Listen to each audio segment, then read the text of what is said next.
I'm delighted to welcome today Kristi Sullivan, who is a human design expert and an author and a speaker. So welcome, Kristi. Thank you so much, Elaine. Which do we start with, the human design, the speaker, or the authoring? Where would you like to start?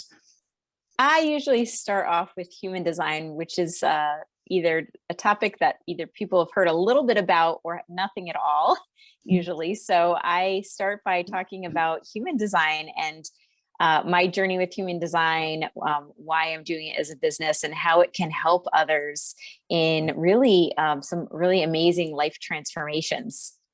Okay, let's start there then. So what is human design? Human design is your energetic blueprint based on your birth date.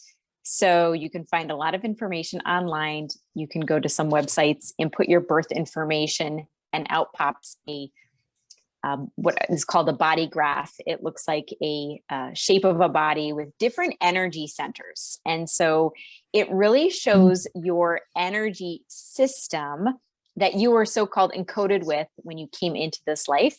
It doesn't change. It's based on that birth date.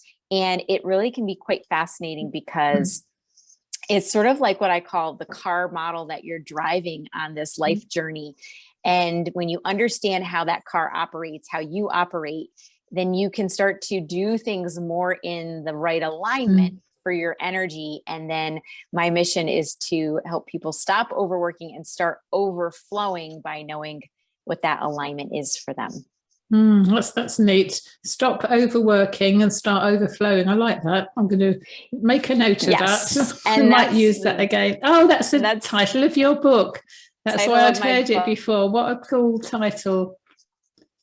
So stop overflowing, stop overworking, start overflowing. So as you've waved the book up, just briefly about the book, when did you publish the book?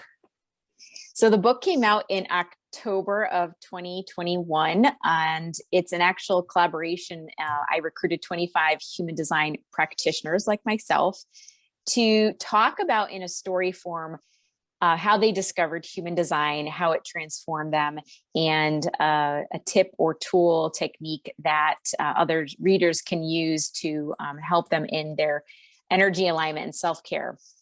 And what's interesting is there's so much out there actually about human design, technical things to help you understand what the chart means and your unique blueprint. But I decided this book would be more, again, of storytelling form to inspire people to either look up more about their human design or understand it from just that storytelling perspective. Wonderful, wonderful. Well, we'll probably come back to that. So human design is the energy pattern kind of thing that you were born with, that you said doesn't change. Is it a bit like horoscoping though? I do call it astrology on steroids because it actually does have the alignment of the planets play an effect. And human design, the system came out in the 80s, but it combines astrology, the chakra system, I Ching, and Kabbalah. And those are all ancient modalities. So it can be a little bit similar to the basis of astrology, but I believe that you don't need to know much about astrology to study human design and to really look at it in a way that's unique to you. So the way I explain it is like, if we're driving a car model, your astrology sign, I'm a Libra, there are other Libras out there. But when you look under the hood in the interior of the car, we're all uniquely encoded.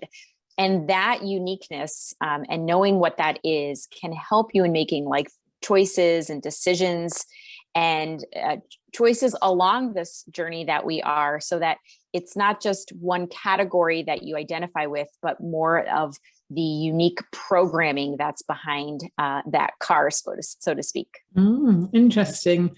So the chakras, when you look at a human design picture, for those people who are listening to this rather than looking at the video, what would people see when they look at the graph that you mentioned, or the body thing? Yeah, so they're going to see a lot of shapes, numbers, some lines. It's probably going to look like hieroglyphics to them. But just knowing that the alignment of the planets on your birth date and 3 months prior to that help determine what unique aspects of energy are part of your makeup. So when you look at the actual graph, if you do know the chakra system, then it might look familiar because the typical chakra traditional system has 7 chakras. In human design, it's 9, but it's very similar. There is the head and the ajna, the throat chakra. We have 2 areas around the heart. We have a sacral, emotional solar plexus, root center, and then also a spleen center.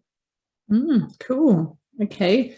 So you mentioned that people can go on the internet and look up human design, but then you said that you're an expert. So how much DIY can people do on this? Oh, it's a rabbit hole. They can do a whole lot.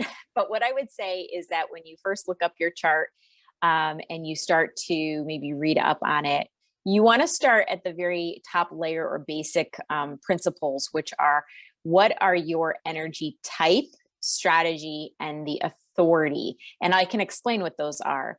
But that's a good starting point, is just to start to look at some of that basic information. I call it the top layers. We then start to look at things that are much more specific to each person. And that's when I recommend if you do self-study, you can certainly spend a lot of time finding the information. There are various resources out there, lots of experts. But when you speak to somebody one-on-one, and this is what I enjoy doing, I help somebody understand their chart in 2 one-on-one phone calls or Zoom calls, where we discuss what the chart shows and what their life experience has been like. And for a lot of people, I hear them saying that this validates things that they already know about themselves. Because if you're on a self-growth journey, like I think you and I are, and many of your listeners, then I think you're going to hear things that help confirm what you have found out about yourself. And then there's other aspects of the blueprint, again, that you could look at in a deeper level. And what happens is that there's a lot of information, so it takes time. I want to give that warning. It takes time to discover your design, understand all the aspects, and then start to experiment with it. So it can be certainly a self-study journey, and then it can also be one that's supported by somebody like me and lots of other groups and conversations that are happening out there. Cool. So who would come to you? How knowing that? Well, I was surprised you said it was created in the 80s, because that's like hundreds of years ago now, isn't it? The 80s. So that's a long time ago. I can't do the maths to work backwards. So how come I've only just heard about it recently in the last few months, and I'm out there a lot. I'm in the personal development world, and suddenly I'm now hearing about it. So it's like, I suppose, when you tune into something, it's everywhere. But if you haven't come across it before, so I'm in that sort of well, let's find out about this. How does it work, and so on. So you've explained it's a combination of all of these different systems. So the Chinese and the chakras and the Kabbalah and the astrology and so on. Is there any particular part of that got you into it? Is there any particular thing that you knew about already and you thought, oh, this is good, I can include all these things? Well, I actually have a background in teaching yoga, so the chakras resonated very much for me. And when I discovered yoga in the year 2000, or started taking classes, I think back then too, it seemed to me that there weren't many people who were practicing yoga or talking about it. It wasn't in the media. And now it seems like there's a yoga studio on every street corner. Yeah. Or online nowadays. But that's what I think is happening with human design. So it did get downloaded, so to speak, in the 1980s by a gentleman named Ra, who has passed away. And he has a website that is his organization called the JovianArchives.com. But I think more and more people are starting to discover human design and starting to study it for themselves. I know for me, I discovered it about 6 years ago. I was drawn into a friend of mine who was doing a coaching program, and she taught us our human design as the basis of that program. And there was more to it, but that started my journey on taking a look at what human design was, what my blueprint was. And then, of course, I started to pull up charts for my family and my friends and to talk about it, like I started to talk about yoga when I discovered it. And now it evolved to more and more people, I think, wanting to just add this tool to their toolbox, because again, they're maybe on a self-growth journey or personal development journey, and knowing who we are, knowing more about ourselves and evolving and expanding. I think that's, many of us are on that journey, and this is a great tool for doing that. Absolutely. And that's how I use the DISC behavioural profiling that we've spoken about earlier. The earlier somebody knows what their behavioural strengths are and their personality type, that's not to say we put people in boxes, but if you know what your blend is, then you can then put yourself in a situation where you're continually moving forward in a positive way, rather than constantly, bashing your head against a brick wall, trying to do things that you're really not cut out to do. So it's interesting how these two mix over. So you said about pulling up a chart. What do you mean pulling up a chart? Well, I want to point out too that I have a background in marketing and communications, and about 10 years ago or more, I discovered DISC and I loved it. I thought that was such an amazing assessment tool. And it does take into account your personality and life experiences. Human design, as I said, is based on your birth date. So when you go to a website and input that date and the information, when you were born, the time you were born is important, as well as location. It pulls up this visual, which shows that those energy centers that we talked about and different aspects. And there's books out there again and other resources.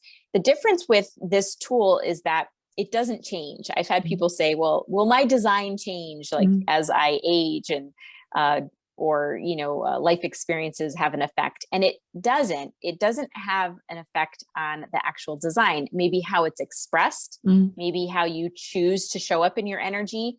And there is a really important factor called conditioning, which even in something like DISC, depending on how you were programmed in this lifetime, messages you received from your parents and family, authority figures, even ancestral programming, can play an effect on how we choose to show up. And that's true even with human design. So even though uncovering that unique blueprint that we have, expressing it is a different aspect to it, and noticing what is conditioned and what do we maybe need to shift in that conditioning so that we show up more of who we are on a deeper level.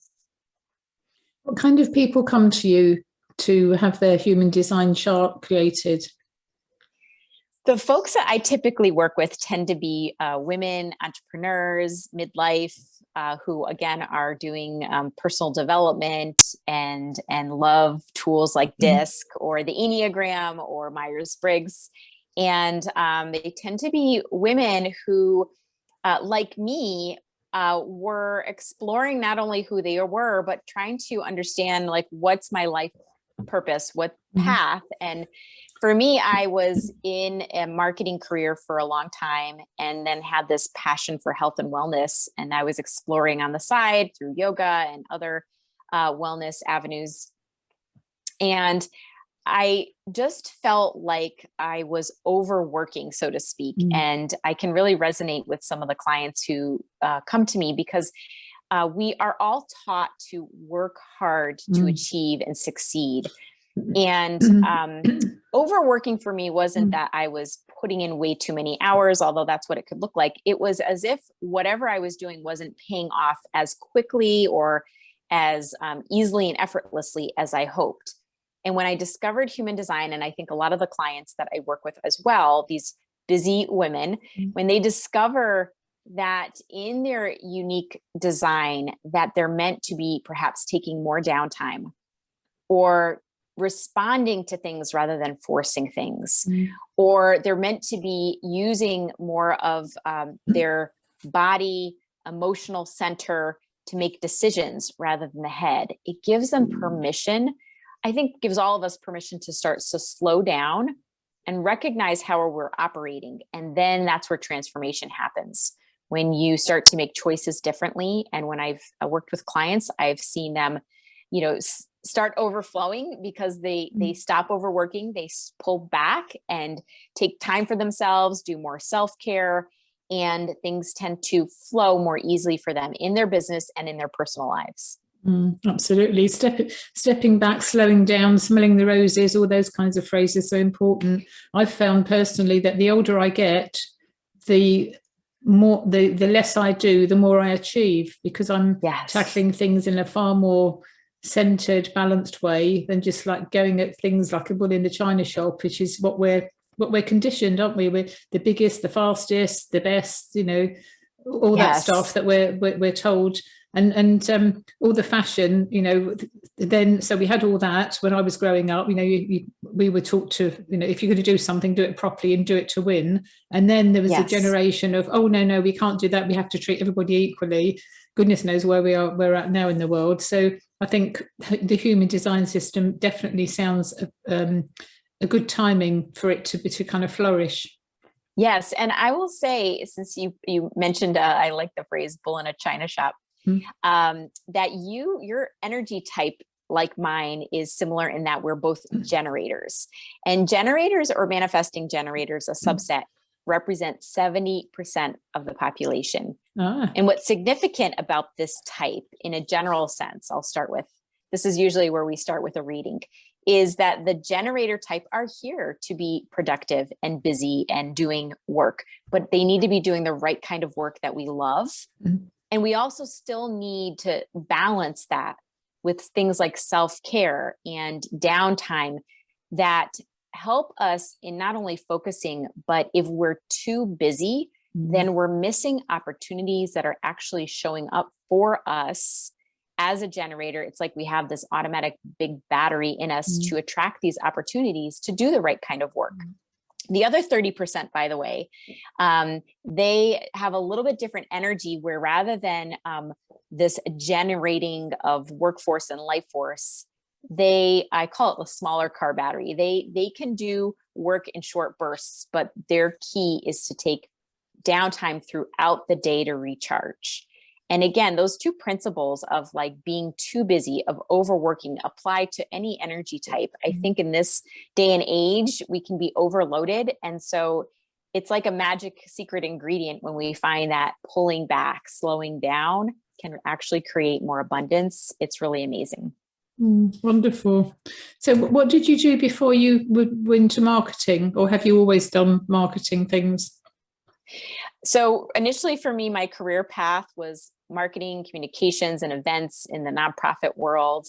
And I did that for about 25 years. And around the same time that I actually got married, I also changed my name formally, but also I ended up starting to take yoga classes and started to have an interest in fitness, yoga, teaching. And so I started that path alongside of marketing and communications. And then in 2020, when there was a pandemic going on, I actually changed careers. I had the opportunity to part ways with marketing and to step more fully into health and wellness. And I did. As a generator, responded to the opportunities that I saw in that transition year. And more people were asking about human design. Somebody asked me to speak on it, and I did. And so, using some of my marketing communication certainly comes into play when I do this business too. Brilliant. So what tips would you give to people who are in, you describe these women who are, overworking and all the rest of it. You said about, stepping back and slowing down. How do they go about having a human design chart created? Where would they find a list of, bearing in mind we're talking to people globally here, is there like a central list or some association or something they could go to find a human design person? So that's a good question. There's a lot of resources out there, a lot of amazing teachers. I mentioned that the founding sort of organization is called Jovian Archive, and they have a website called mybodygraph.com, which is a free website you log into to input your birth information and to pull up your chart. So that's a good place to start.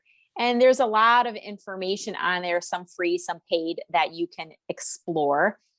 There's a lot of books as well out there. One of my mentors is Karen Curry Parker. She wrote a foreword in my book, and she also published a book called Understanding Your Design, and has also a lot of great information online in her community.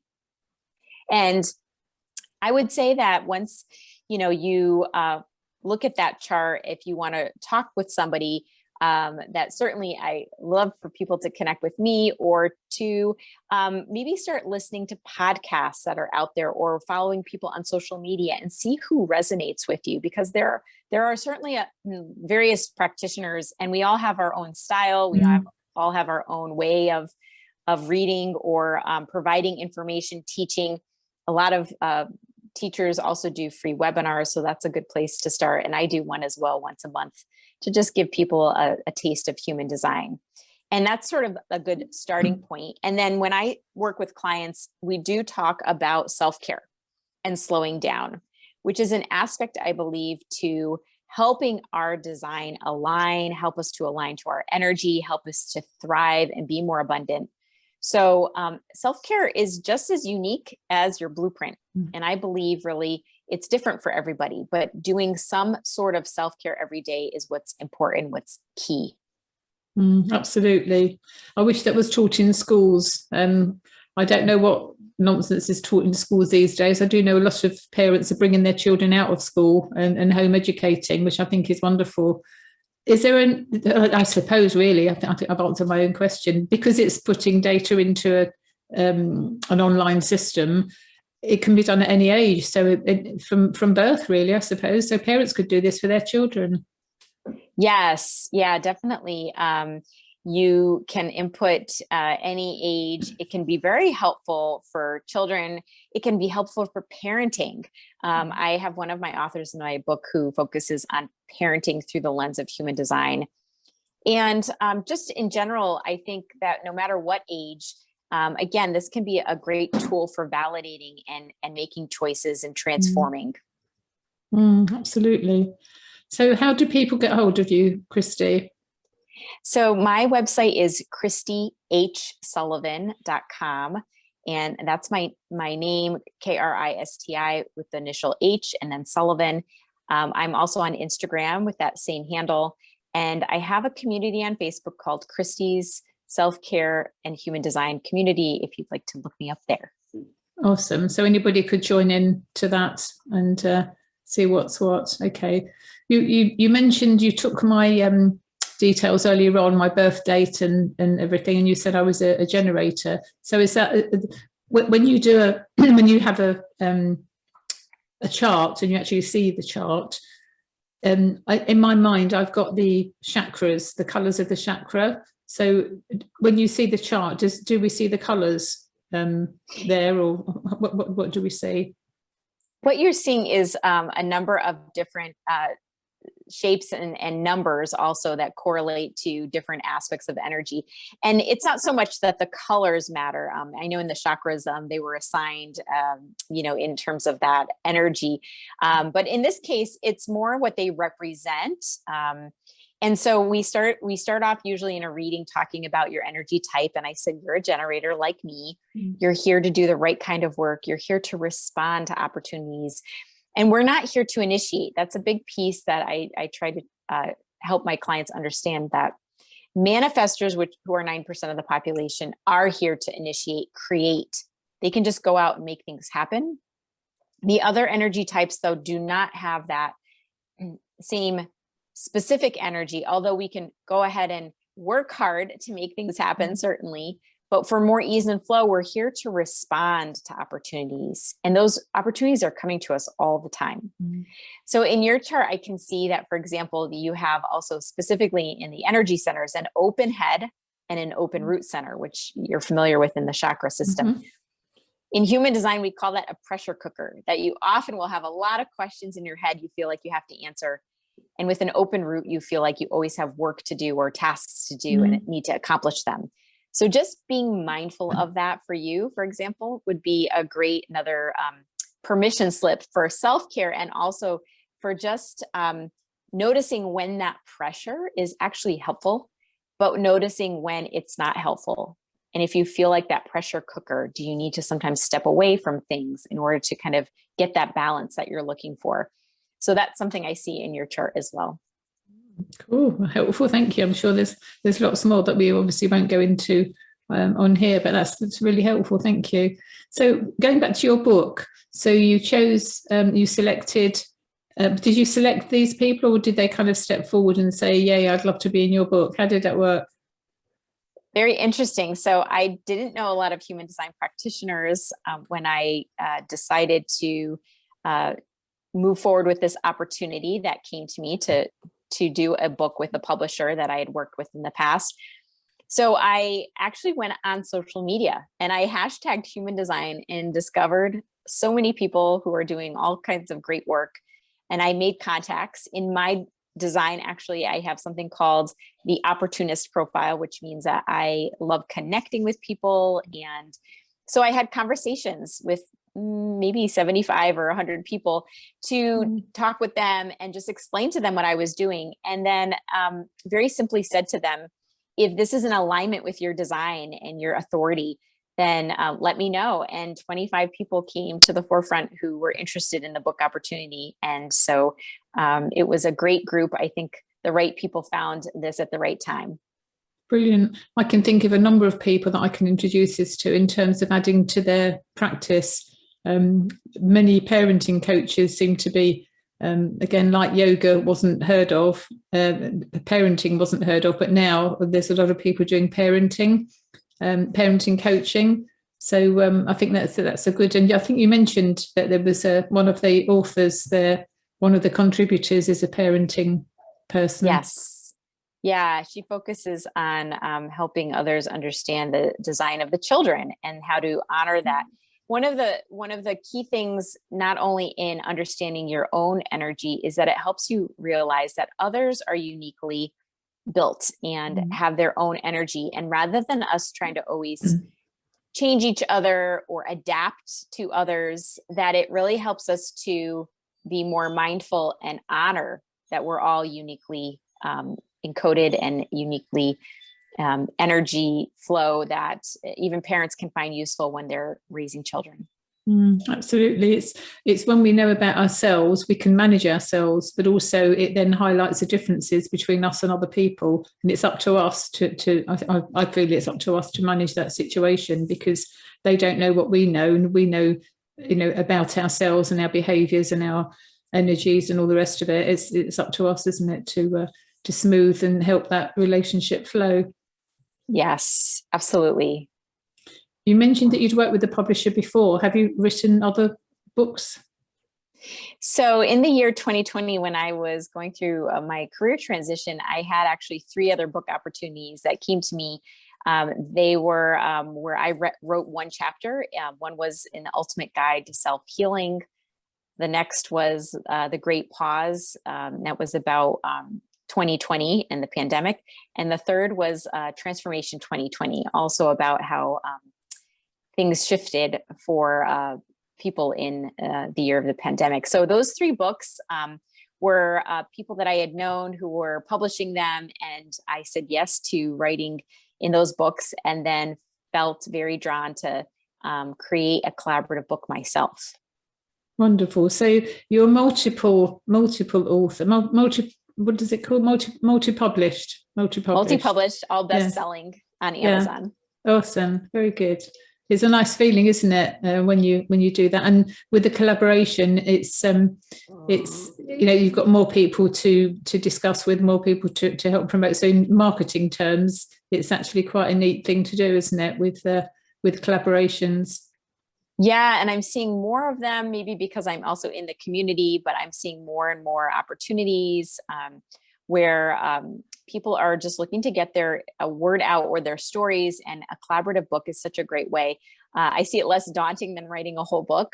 Yes. But I also feel like everyone works together. We have an energy that is brought together to help help the book to succeed, help it to be promoted, and also that it's less competition, right? More collaboration, always good for us. Absolutely. The C word, collaboration. I think that's going forward. That's definitely, I've had 3 #1 bestsellers as well, and contributed up to 10, I can't remember, it's 9 or 10 books now, but the same thing, doing it. I have done 1 book on my own, but the rest have all been the collaborations.